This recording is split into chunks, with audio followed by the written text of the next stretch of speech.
Hello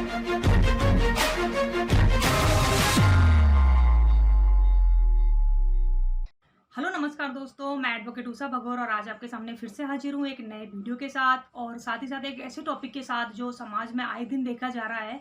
जो हमारे cheque bounce के मैटर्स हैं, जितने भी मामले हैं, उनमें आप अगर आपको किसी ने चेक दिया है या फिर आपने किसी को चेक दिया है, तो उनमें आप कैसे बचाव ले सकते हो या फिर कैसे आप कार्रवाई करवा सकते हो। आज का पूरा टॉपिक इसी पर रहेगा। प्लीज़ वीडियो को पूरा ध्यान से देखिएगा। साथ ही साथ अगर आपको मेरा वीडियो पसंद आता है तो ज़्यादा से ज़्यादा वीडियो को लाइक, शेयर एंड सब्सक्राइब ज़रूर कीजिएगा। तो आज मैं आपको बताऊंगी कि चेक बाउंस के मामले होते क्या हैं। चेक बाउंस के जो मामले होते हैं वो हमारा नेगोशिएबल इंस्ट्रूमेंट एक्ट है। उसमें बता रखा है कि जो नेगोशिएबल इंस्ट्रूमेंट एक्ट का सेक्शन 138 ये प्रोविजन करता है, ये हमें बताता है कि अगर आपका चेक बाउंस होता है तो किस तरीके से आप जिसने आपको चेक दिया है उस पर कार्रवाई करवा सकते हो। कार्रवाई का पूरा प्रोसीजर दे रखा है कि अगर आप पे कोई चेक बाउंस हुआ तो आप क्या करोगे। सबसे पहले अगर आपको किसी ने चेक दिया और वो बाउंस हो गया, तो आप क्या करोगे। जो बाउंस हुआ ना, उसका एक जो बैंक है आपको एक मेमो देगा बना के कि आपका चेक बाउंस हो चुका है। आप उस मेमो को जो आपका जिससे आपने चेक लिया है, आप उनको एक समन अपने एडवोकेट के द्वारा आप एक या फिर एक नॉर्मली भी अगर आप एक फॉर्मेट में उनको लिख के देते हो मेमो के साथ में कि आपने जो चेक दिया था वो इनसफिशिएंट बैलेंस की वजह से चेक बाउंस हो चुका है, तो आप उनको एक नोटिस दे सकते हो। नोटिस अगर आप वकील के द्वारा दे सकते हो तो ज़्यादा बेटर है, क्योंकि वो एक लीगली नोटिस हो जाएगा। अगर आप वो नोटिस देते हो तो आप एक महीने में आपको वो चेक बाउंस के एक महीने बाद आपको वो नोटिस देना होता है सामने वाले पार्टी को जिसने आपको चेक दिया था उसको। आपने वो नोटिस दिया, 1 महीने के अंदर अंदर आपको वो नोटिस देना है। नोटिस के बाद आपने उसमें जो चेक देने वाला है उससे बोलनी है कि 15 दिन का टाइम देके कि आप प्लीज़ किसी भी तरीके से आप जो बैंक में चेक बाउंस हुआ है उसमें आप जो राशि है वो डालें, जिससे कि उनका चेक क्लियर हो जाए। आपने उनको 15 दिन का टाइम दे दिया। देन उसके बाद भी अगर वो उसमें सफिशिएंट बैलेंस नहीं करता है, पैसे नहीं डालता है, तो फिर क्या होता है। अगर आपने उनको 1 महीने का नोटिस दे दिया, नोटिस भी उन्होंने कंप्लीटली देख लिया और उन्होंने कोई आपको रिप्लाई नहीं किया 15 दिन में भी, जो आपने नोटिस के पीरियड के बाद में भी जो आपने टाइम मांगा कि आप उसमें पैसे डाल दो, तो भी उन्होंने नहीं डाला, आपकी कोई सुनवाई नहीं की है, तो आपको क्या बचाव है। आप क्या करोगे कि जैसे 30 दिन का टाइम तो आपका वो हुआ जिसमें आपने उनको नोटिस जारी किया चेक देने वाले को, जिसने आपको चेक लिख के दिया था, साइन करके दिया था। आप उसको उनको नोटिस दोगे। अगर नोटिस के बाद भी अगर वो सुनवाई नहीं करते हैं तो आप क्या करोगे, सीधे मजिस्ट्रेट के पास एक कंप्लेंट फाइल करोगे, परिवाद दायर करोगे कि आपने उनको नोटिस भी दिया बाई एडवोकेट के द्वारा, या फिर जैसे भी आपने एक सिंपल उसमें फॉर्मेट में दिया, उसके बाद भी उन्होंने सुनवाई नहीं की।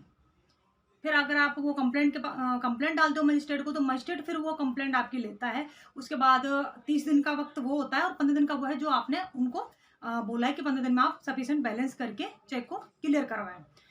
1.5 महीने का टाइम उनको मिलता है और फिर भी वो पैसे नहीं डालते हैं, तो कोज ऑफ एक्शन है वो अराइज होता है और उसमें उन पर कंप्लेंट दायर की जाएगी। और कंप्लेंट जब उन पर हो जाती है तो फिर उनको रिप्लाई करना होता है कि उन्होंने पैसे क्यों नहीं दिए। ये तो हमारा रहा चेक बाउंस। अगर आप पे अगर किसी का मतलब आपने चेक किसी से लिया है तो ये तो कार्रवाई होगी वहाँ तक कि आप कैसे कार्रवाई करवा सकते हो। इसमें मजिस्ट्रेट कार्रवाई करता है। इसमें जो जुर्माना है वो आपके 2 साल की सज़ा का प्रावधान कर रखा है चेक बाउंस के मामलों में। साथ ही साथ अगर जो जुर्माना है वो जो मजिस्ट्रेट है वो आप इसमें जो जुर्माना है वो आपके जो चेक की जो अमाउंट था, जो राशि थी, उसका 2 गुना वो अमाउंट की राशि का जुर्माना लगा सकता है। ये तो रहा हमारा चेक के बारे में कि अगर आप पे कोई आपने किसी से चेक लिया है और वो बाउंस होता है तो आप ये कार्रवाई करवा सकते हो। अब मैं आपको बताऊंगी कि अगर आपने भी किसी को चेक दिया है और वो अगर चेक बाउंस हो गया है तो आपको किस तरीके के बचाव आप ले सकते हो ऐसे चेक बाउंस के मामले में। तो मैं आपको वही बताऊंगी कि जो आपने किसी को चेक दिया और वहाँ पे वो इनसफिशिएंट बैलेंस की वजह से अगर चेक बाउंस हो जाता है तो आपको क्या करना है।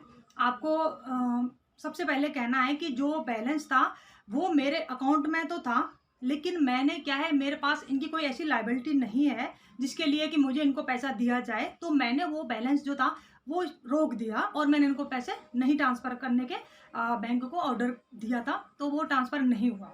आप ये एक बचाव ले सकते हो। दूसरा कि अगर जो आपने किसी को चेक दिया और उस चेक को लगाने वाला जो है उसने 3 महीने से मतलब 3 महीने के बाद अगर आपका चेक लगाया है, तो आप बोल सकते हो कि जो 3 महीने का जो टाइम पीरियड था, उसमें जो डेट लिखी जाती है वो 3 महीने तक आरबीआई के रूल के हिसाब से उसमें सिर्फ़ और सिर्फ़ 3 महीने का टाइम होता है कि आप 3 महीने तक उस चेक को लगा सकते हो। अगर 3 महीने के ऊपर का अगर टाइम पीरियड जाता है, तो फिर आप अगर चेक बाउंस होता है, तो आप उसके लिए लायबल नहीं हो। दूसरा तरीका आप इस तरीके से बच सकते हो।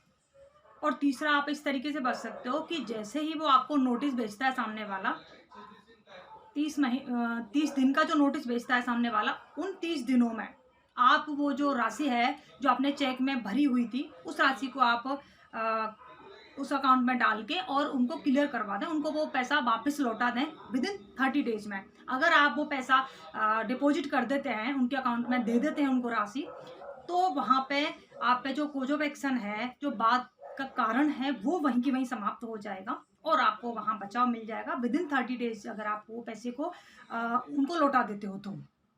तो उम्मीद करती हूँ आपको मेरा वीडियो पसंद आया होगा और अगर आपको मेरा वीडियो पसंद आता है, इसी तरीके से आप पूरा मेरा वीडियो प्लीज़ ध्यान से देखिएगा और जितने भी मैं वीडियो डालती हूँ आपके सोशल अवेयरनेस के लिए डालती हूँ कि आप सोशली आप अवेयर रहो सारी चीज़ों से। अगर आपके साथ भी अगर कोई चेक आपसे लेता है या देता है, तो उसमें आपको कहीं न कहीं इन चीज़ों का देखना बहुत ज़रूरी है।